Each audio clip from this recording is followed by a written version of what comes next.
आज आपको एक हॉरर सपनों की कहानी सुनाते हैं और इसी तरह की नई कहानी सुनने के लिए हमारे चैनल को सब्सक्राइब करें और हमारे साथ बने रहे। तो चलिए सुनते हैं आज भूतिया सपनों की कहानी।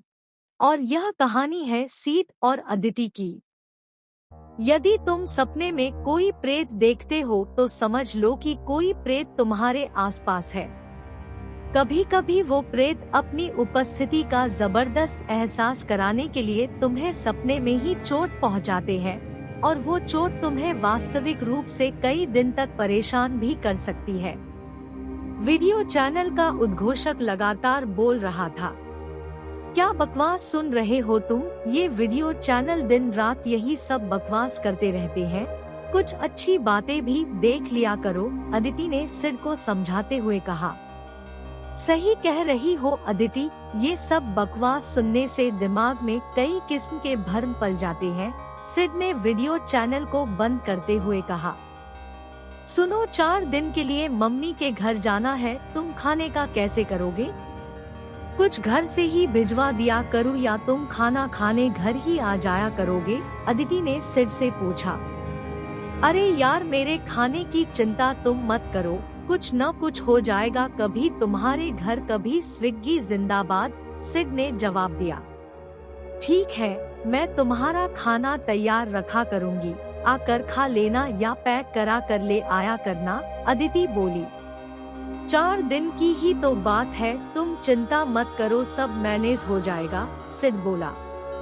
अगले दिन चारों ओर अंधकार को देखकर सिड का मन खाने को नहीं कर रहा था, लेकिन अदिति की जिद की वजह से उसे उसके घर 10 किलोमीटर दूर अपनी ससुराल में जाना ही पड़ रहा था। क्या मुसीबत है, कैसा बेवकूफ हूँ मैं भी, शाम को ही खाना खाने निकल जाता तो अच्छा था, अब इतनी रात में घर से निकलना एक बेवकूफी ही थी, सिड ड्राइव करते हुए बड़बड़ा रहा था। सर्दियों का सीजन होने की वजह से मेन रोड लगभग जाम थी, इस वजह से सिड ने बाईपास से ड्राइव करके ससुराल जाने की सोची थी, लेकिन अब अंधकार की वजह से उसे चिड़चिड़ाहट सी हो रही थी। तभी सामने रास्ते में एक बड़ा सा पेड़ का तना पड़ा देखकर उसकी चिड़चिड़ाहट और ज्यादा बढ़ गई। उसने कार रोककर तना हटाने का निर्णय लिया और कार रोक दी।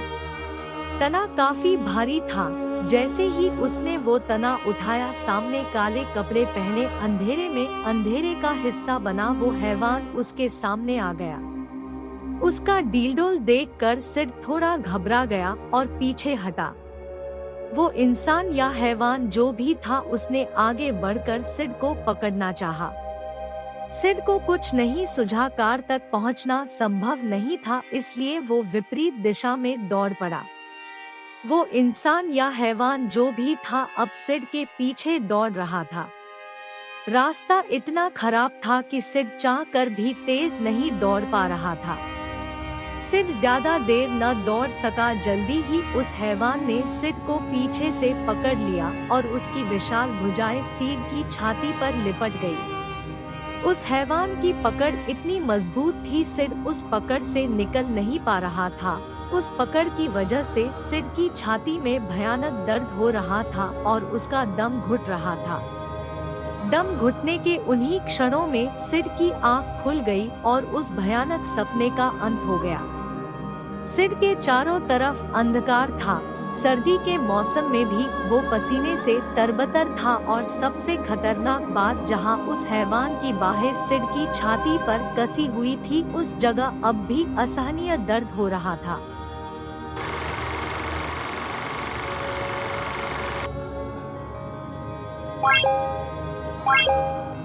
What?